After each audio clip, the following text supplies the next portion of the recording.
Pertama ialah ayatul ahkam, ayat-ayat hukum.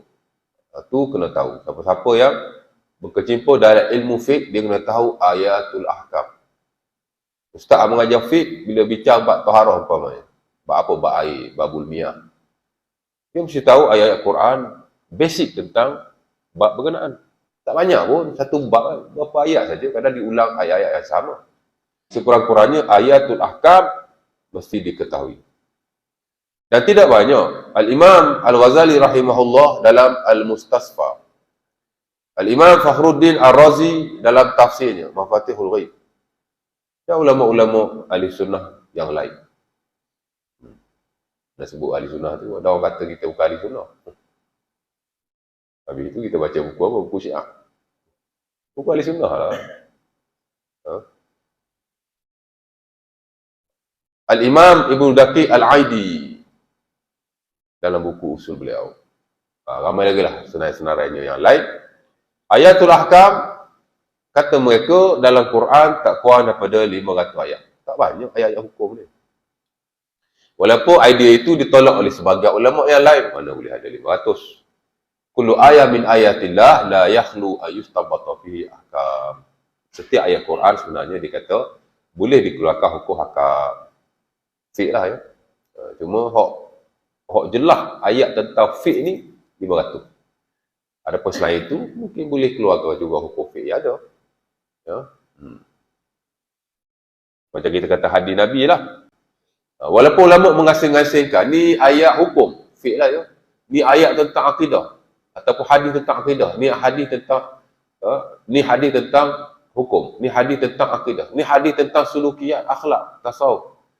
Sebenarnya hadis-hadis kesemuanya saling kait mengait antara satu dengan yang lain. Ada hadis yang ada ya, nilai tasawuf yang tinggi. Apa hadis itu hadis yang digunakan pakai dalam fiqh. Ya. Kuntu afruqul mani an sawbi Rasulillah thumma kharaja yusalli fi dhalika thawb. Kita belajar dalam bab wajib tak wajib basuh air mani bila terkena pakaian. Majoriti kata tak payah basuh pasal dia bukan najis. Walaupun ada segelintir kata kena basuh. Ya. Ada segelintir pula kata kena tengok. Kering ke basuh? Kalau kering kena basuh. Kalau kering tak payah basuh. Kalau basuh kena basuh. Itu yang standard dalam mazhab Abi Hanifah. Mazhab Hanafi.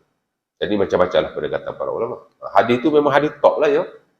Yang menjadi dalil kepada majoriti para ulama bahawa mani bukan najis.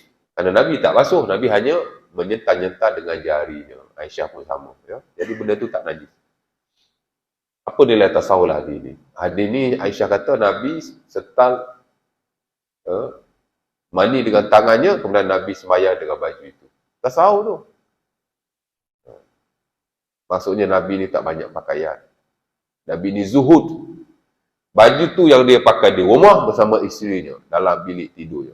Itu juga baju yang dibawa ke sana kemari, termasuk untuk beribadah kepada Allah Subhanahu Wa Taala. Lepas tu kita pergi ke mana-mana, tak ada syarat kita bawa baju lain untuk solat. Tapi untuk nak jaga kebersihan, that is fine. Tapi janganlah terlalu takalluf sehingga kita tak nak sembahyang dengan baju yang sama. Nabi baju bersama isteri, siapa kena mandi, hak tu nak buat sembahyang pun. Ingat hadis fiqh ni tak boleh baca untuk ketasawufan, kerohanian.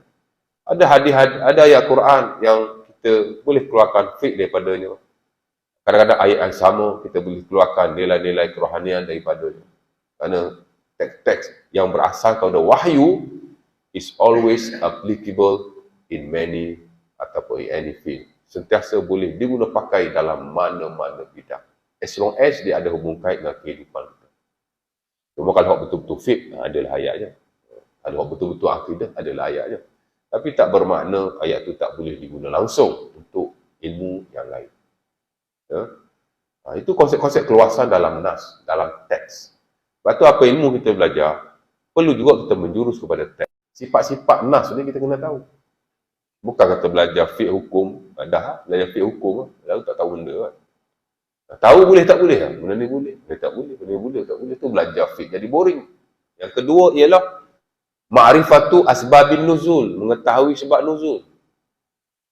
Ya, kerana sebahagian sebab nuzul dia amat mempengaruhi nas yang diwahyukan.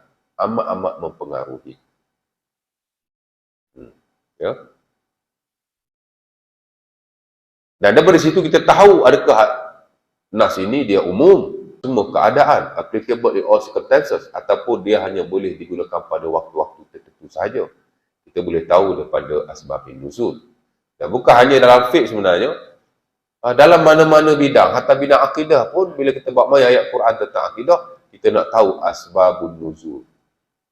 Nak tahu asbabun nuzul, ya. Macam kisah Qul Huwallahu Ahad tu lah.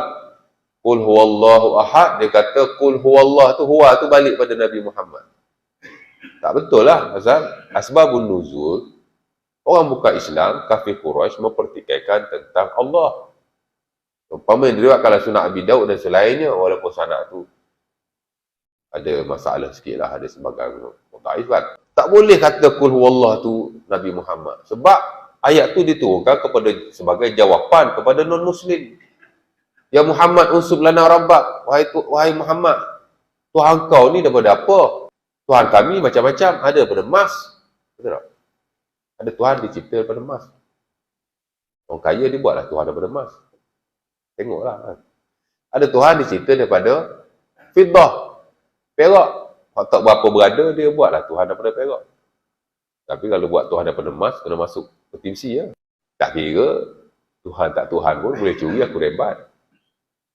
Ya. Ada Tuhan daripada nuhas, tembaga. Ada daripada hijarah, batu. Ada daripada kayu, khasyab. Dan sebagai orang Arab menamakan berhala berbeza-beza mengikut daripada apa dia diciptakan. Ya. Jadi bila orang Arab mempertikaikan, Allah Ta'ala turunlah Qul Huwallahu Ahad. Katakanlah dia, Allah itu esa. Dia, of course lah Allah lah. Pasal ayat tu nak jawab kepada kaum Quraisy. Jadi penting asbab an-nuzul. Selain daripada asbabun nuzul, perlu tahu juga nasikh mansukh. Tahu ya nasikh mansukh? Ustaz Tahir Hurai ya. Nasikh mansukh ni masuk, ada ayat Quran yang menasahkan ayat yang terdahulu. Tiga tu penting ya.